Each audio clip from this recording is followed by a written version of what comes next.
മാർത്താണ്ഡൻ്റെ ഏകദേശം ഒരു 8-10 സിനിമകളിൽ എൻ്റെ സിനിമകൾ അസിസ്റ്റന്റ് ഡയറക്ടറായിട്ട് വർക്ക് ചെയ്തിട്ടുണ്ട്. മാർത്താണ്ഡൻ സാധാരണ നമ്മുടെ ഇവിടെ ജോലി ചെയ്യുന്ന ആൾക്കാരെ സാറേ നമ്മുടെ കാര്യം നമ്മുടെ ഒരു പടം ഒരു കഥ ഞാൻ വന്ന് പറയും എന്നൊക്കെ പറയുന്ന പോലെ മാർത്താണ്ഡൻ പക്ഷേ അങ്ങനെ പറഞ്ഞില്ല. മാർത്താണ്ഡൻ ആദ്യം പോയി ബെന്നിയെ കണ്ടുപിടിച്ച് ബെന്നിയോട് കാര്യം പറഞ്ഞ് ബെന്നിയാണ് നമുക്കൊരു സബ്ജക്റ്റ് ഉണ്ട്, മാർത്താണ്ഡന് വേണ്ടി ഒരു പടം ചെയ്യണം. ശരി ചെയ്യാം.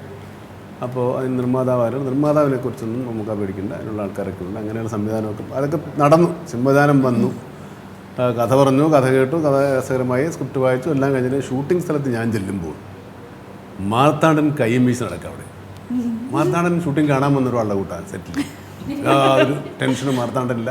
മാർത്താണ്ഡൻ ഈ സിനിമയായിട്ട് യാതൊരു ബന്ധവുമില്ല. മാർത്താണ്ഡൻ പ്രതിഭ അവിടെ വെച്ചോളൂ. അങ്ങനെ വെച്ചു. നമ്മളങ്ങനെ മാർത്താണ്ഡൻ നമ്മൾ കാണുന്നതിന് മുമ്പ് ഈ സിനിമ കംപ്ലീറ്റ് വിത്ത് റീ റെക്കോർഡിങ് എഡിറ്റ് ചെയ്ത് കണ്ടിരിക്കുന്നു. ഷൂട്ടിംഗ് തുടങ്ങിയിട്ടില്ല, അതിന് മുമ്പ് മാർത്താണ്ഡൻ കണ്ടു. മാർത്താണ്ഡൻ കണ്ട സിനിമയാണ് നമ്മളെ കാണിച്ചു തരുന്നത്. അതുകൊണ്ട് സാധാരണ ഈ നമ്മൾ പരീക്ഷയ്ക്ക് പോകുമ്പോൾ പദ്യം കാണാതെ പഠിക്കും, മറ്റ് ഉത്തരങ്ങൾ കാണാതെ പഠിക്കും, ചില പാരഗ്രാഫുകൾ കാണാതെ പഠിക്കും, കഥ കാണാതെ പഠിക്കും, പരീക്ഷയ്ക്ക് കാണാപ്പാടം പഠിച്ചു നോക്കാം. അതുപോലെ സ്വന്തം സിനിമ രാവും പകലും ഇരുന്ന് ഉരുവിട്ടുരുവിട്ട് പഠിച്ച് കാണാപ്പാഠം പഠിച്ച് സെറ്റിൽ വന്ന അപൂർവം ഡയറക്ടർമാരിൽ ഒരാളാണ് മാർത്താണ്ഡൻ. ഇതെൻ്റെ അഭിപ്രായമല്ല, മറ്റുള്ള ആൾക്കാരുടെ അനുഭവമാണ്. അതായത് ഒരു സ്ക്രിപ്റ്റിൻ്റെ കഷ്ണം പോലും മാർത്താണ്ഡൻ കഴിയില്ല. മാർത്താണ്ഡൻ ഡയലോഗ്, ഷോട്ട്, അങ്ങോട്ട് നോക്കുന്ന ലുക്ക്, പൊസിഷൻ, ലെഫ്റ്റ് റൈറ്റ് ഒക്കെ കാണാപ്പാടാം. മാർത്താണ്ഡൻ്റെ കൂടെ വർക്ക് ചെയ്ത അസിസ്റ്റന്റ് ഡയറക്ടർമാർക്ക് ഒരു പണിയുമില്ല. അസിസ്റ്റന്റ് ഡയറക്ടറും ക്യാമറമാനും ഫോട്ടോഗ്രാഫറും ഒക്കെ മാർത്താണ്ഡനാണ്. മാർത്താണ്ഡൻ ശരിക്കും പറഞ്ഞാൽ എന്നെ വളരെ ഇമ്പ്രസ് ചെയ്തൊരു ഡയറക്ടറാണ്. ഈ സിനിമ നല്ലതോ ചീത്തയോ എന്നുള്ളത് വിടുക, പക്ഷേ ഒരു സംവിധായകന് വേണ്ട പല ഗുണങ്ങളിൽ ഒരു പ്രധാനപ്പെട്ട ഗുണം സ്വന്തം സിനിമ മറ്റുള്ളവരെക്കാൾ മുമ്പേ കണ്ടിരിക്കുന്നു എന്നുള്ളതാണ്. ഇത് ഞാൻ പറഞ്ഞു, ഈ ഒരു സംവിധായകർ എൻ്റെ അടുത്ത് പറയുന്ന കഥ അവർ പറയുമ്പോൾ നമുക്ക് ആ കഥ ഇങ്ങനെ കാണാം.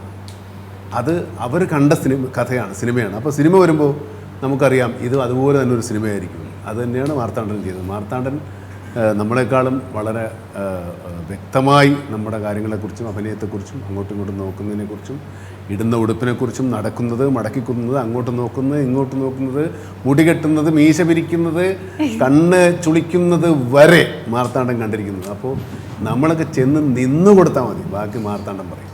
അതൊക്കെ ഈ ഒരു അഭിനയിക്കുന്ന ആൾക്കാർക്ക് വളരെ വളരെ സ്പിരിറ്റാണ്. നമുക്കിങ്ങനെ അറിയാം, നമുക്ക് ഭയങ്കര ഫ്രീഡമാണ്. ഒരു സംവിധായകൻ എല്ലാ കാര്യങ്ങളും നോക്കിയും നമ്മളെപ്പറ്റി വളരെ വളരെ വളരെ കെയർഫുള്ളായിട്ട് നമ്മുടെ അഭിനയത്തെപ്പറ്റി, നമ്മൾ ചെയ്യേണ്ട കാര്യങ്ങളെപ്പറ്റി വളരെ വ്യക്തമായ ബോധമുള്ള ഒരു സംവിധായകൻ ആണ് മാർത്താണ്ഡൻ. ഇത് ശരിക്കും പറഞ്ഞാൽ ഒരു വലിയ കരിയറാവും. മാർത്താണ്ഡൻ വലിയ ഒരു സംവിധായകനാകണം. ഇതിനകത്ത് ആർക്കെങ്കിലും എന്തെങ്കിലും എതിരഭിപ്രായം ഉണ്ടെങ്കിൽ പറയാം. ഇല്ല, എനിക്കൊരു അഭിപ്രായം കൂടി പറയാനുണ്ട്. പുള്ളിയുടെ മനസ്സിൽ അപ്പം തോന്നിയിരുന്ന ഇതിന്റെ ഇടയിൽ കൂടെ ഒരു സിനിമ കൂടി ചെയ്താൽ കൊള്ളാമെന്നുണ്ട്. അത് എന്ന് പറഞ്ഞാൽ കാരണം സിനിമ കറക്റ്റാണ്, ബാക്കി സമയം കിടക്കേ അത്രയും സമയമുണ്ട്. ഷോട്ട് വെച്ച് കഴിഞ്ഞാൽ കംപ്ലീറ്റ് ആൾക്കാർ റെഡിയാക്കി കഴിഞ്ഞാൽ മാർത്താണ്ഡൻ ലൈറ്റപ്പ് ചെയ്യുന്നവരെ വേണം വേറെ പടം ഷൂട്ട് ചെയ്യാം. അത്രത്തോളം ഫ്രീ ആണ് മാർത്താണ്ഡൻ. ഒരു ടെൻഷനും ഇല്ല, മാർത്താണ്ഡൻ ഹാപ്പിയാണ്. പിന്നും കോൾ വരെയാണ്. സിനിമ കണ്ടെങ്കിൽ പിന്നെ ഞാൻ വിളിക്കാം. ഞാനിപ്പോ ഒരു പ്രോഗ്രാമിൽ കൈരളി ടിവിയുടെ മമ്മൂക്കായിട്ടുള്ള ഓണം, കുഞ്ഞച്ചൻ ടോപ്പോ. Thank U.